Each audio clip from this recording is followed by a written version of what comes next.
The simple fact is, the Fed, under Chairman Powell's leadership, has forced millions of American families to choose whether to pay the mortgage, or feed their families, or fill up their gas tanks, or heat their homes, or maybe buy a couple extra Christmas presents.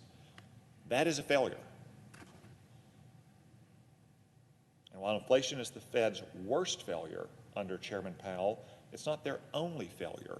At a time when they cannot achieve their core mission of price stability, they are adopting ancillary missions, like woke activism at the Fed.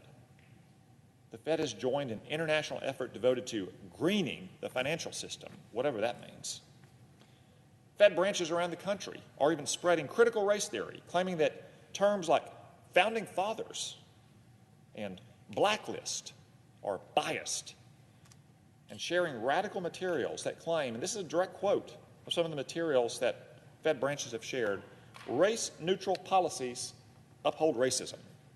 Think about that. The Fed's core mission is to maintain price stability. And while they fail on that mission, they're teaching their employees that race-neutral policies are racist.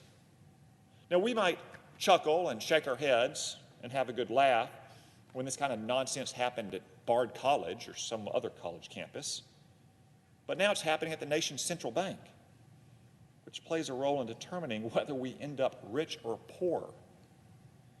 This mission creep is alarming, especially when the Fed is failing to fulfill its core mission.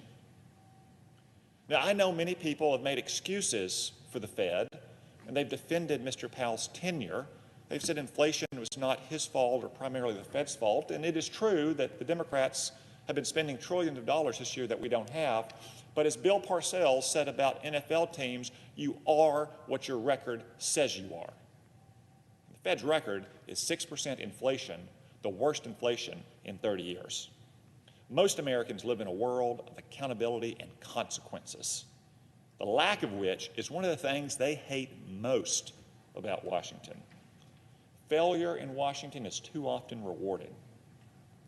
The Fed has manifestly failed during Chairman Powell's tenure, further skewing our economy in favor of the wealthy while the working class suffers. There have to be consequences for this kind of failure. Jerome Powell is not the right choice to continue leading the Federal Reserve. Mr. Chairman, I yield the floor.